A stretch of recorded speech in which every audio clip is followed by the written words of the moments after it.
Hi, this is Sally's Book Talk. Tune in daily to discover the world's best books, all curb-beated just for you. Today we're exploring the book called Asterisk, The Lucifer Effect, Asterisk. Before diving in, let's unpack the basic meaning of Lucifer. In Christian tradition, Lucifer is often depicted as a fallen angel. Literary works describe him as Lucifer was originally one of God's favored angels. He rebelled with a third of heaven's angels in the northern realm, fought for days, and was ultimately cast down to hell. Seeking revenge, Lucifer opened gates for demons to unleash disasters upon humanity. Thus, Lucifer became synonymous with evil, and the Lucifer Effect examines how ordinary people commit atrocities. This book, by psychologist Philip Zimbardo, 2002 APA president and longtime Stanford professor, addresses this phenomenon. He taught at Stanford's psychology department starting in 1968. Zimbardo's central question: how do psychologically normal people become capable of evil acts? His hypothesis: evil arises not from inherent wickedness, but from situational forces within social systems and psychological mechanisms. To test this, Zimbardo conducted the infamous Stanford Prison Experiment, gathering critical data that validated his theory. Asterisk, the Lucifer Effect, asterisk, documents this experiment and Zimbardo's later reflections to clarify its core ideas. We'll analyze 4 key questions. 1. What's the foundational assumption of evil psychology? 2. What drives behavioral change? 3. Who bears responsibility for evil acts? 4. How can we resist harmful situational influences? Let's start with the first question. What's the core assumption of evil psychology? According to Zimbardo, evil involves deliberate acts of harming, abusing, or destroying innocent others, or using institutional power to enable such acts for personal gain.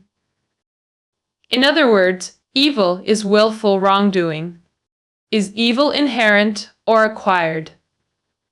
In Western societies, many influenced by trait theory attribute behavior mainly to personality, motives, genes, or medical history, often overlooking situational factors.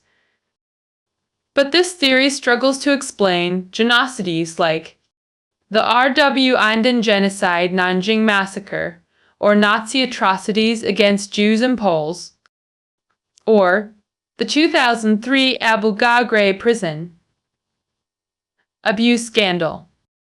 Why do participants with diverse traits commit similar atrocities in such events? Zimbardo proposed a crucial hypothesis. Can good people resist toxic environments, or will they be corrupted by them?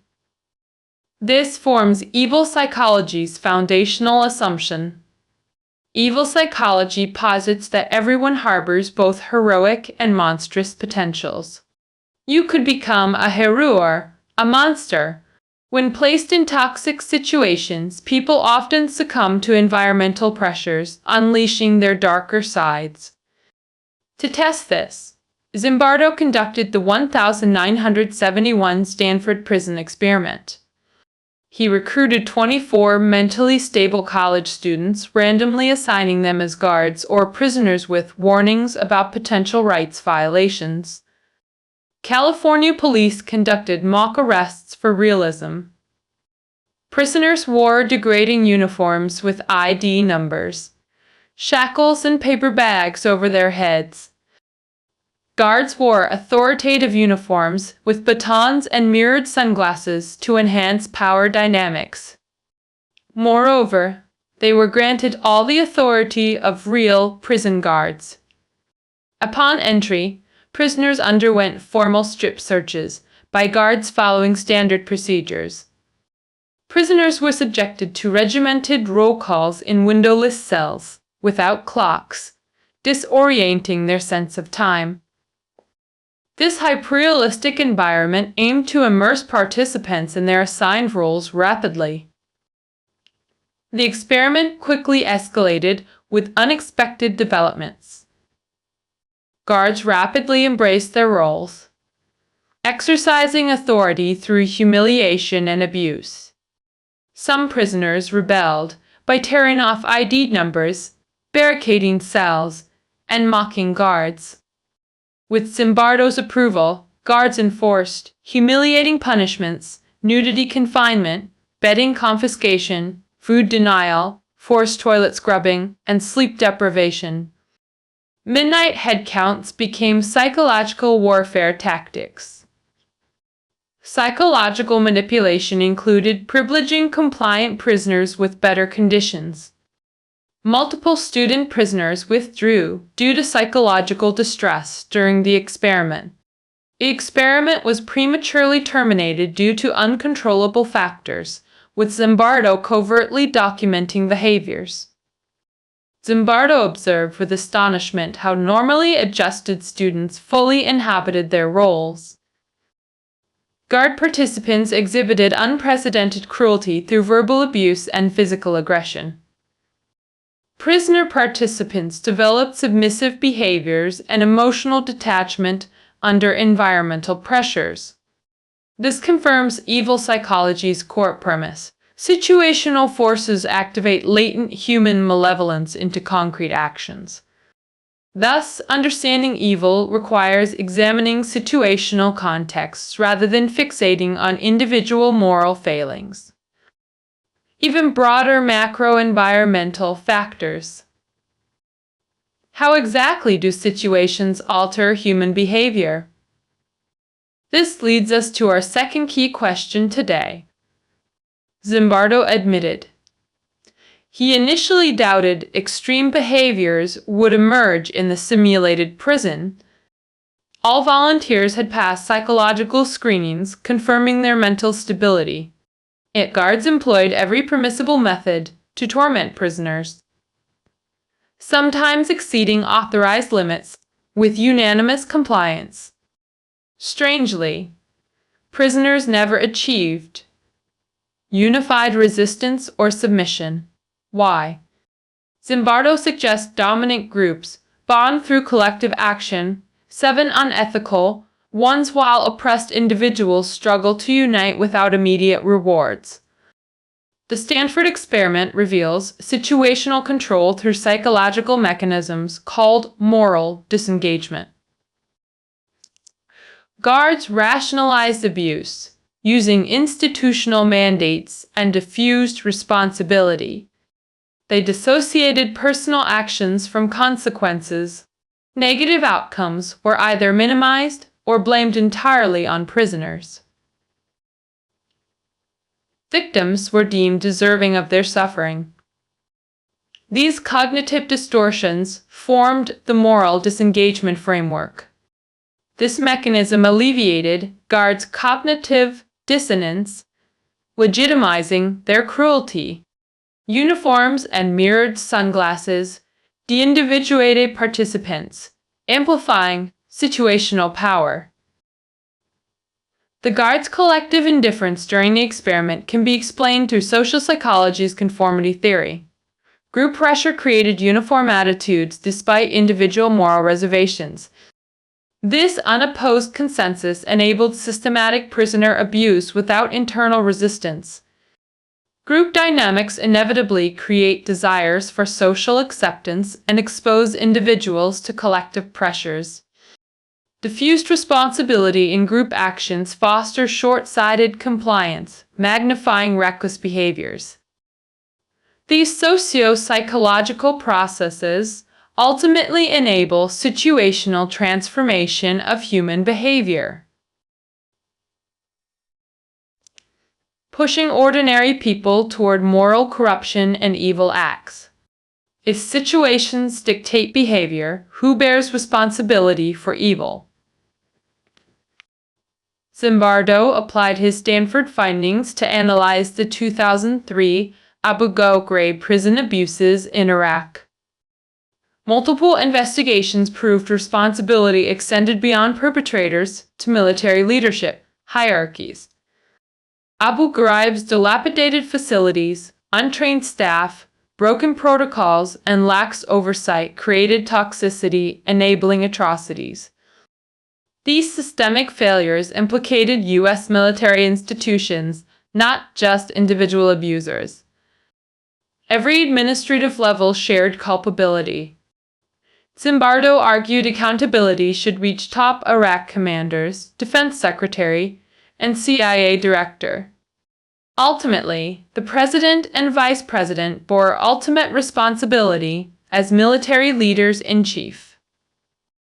Therefore, addressing human evil requires prioritizing situational accountability over inherent human nature. As the book states, human nature is malleable. Everyone harbors capacities for both blind obedience and defiance, good and evil impulses, making moral corruption a universal risk. Thus, our focus should be preventing situational triggers of evil often created by societal structures and institutions. Those who design systems enabling toxic environments must bear responsibility for resulting atrocities. This demands higher ethical standards from political architects. In confronting real-world evil, while condemning perpetrators is justified, primary accountability lies with environmental architects, enabling such behaviors.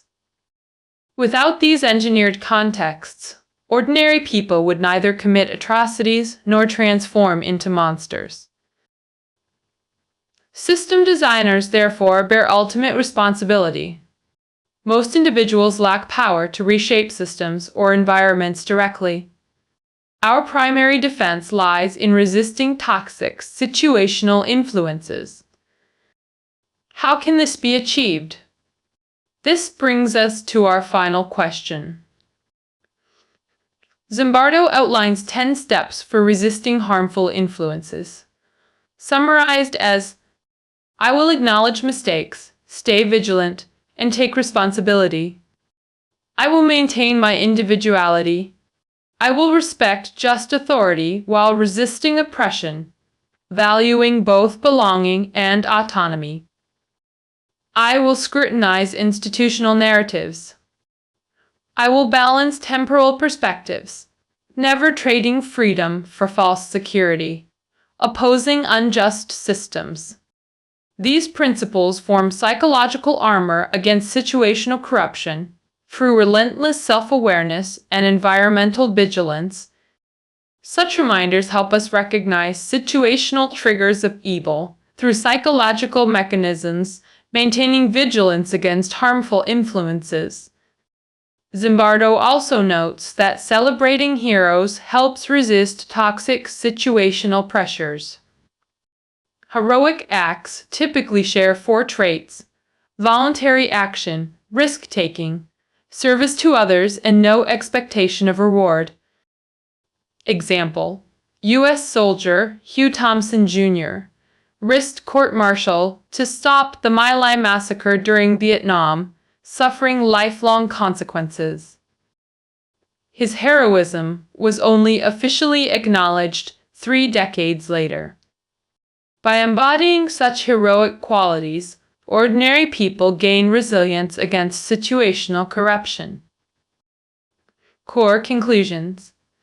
1. Human behavior balances good, evil, heavily influenced by situational triggers. 2. Conformity, obedience, diffused responsibility, and rationalization enable situational control. 3. Primary accountability lies with system architects, enabling toxic environments. 4. Combating evil requires self-awareness, heroic mindset cultivation, and situational resistance.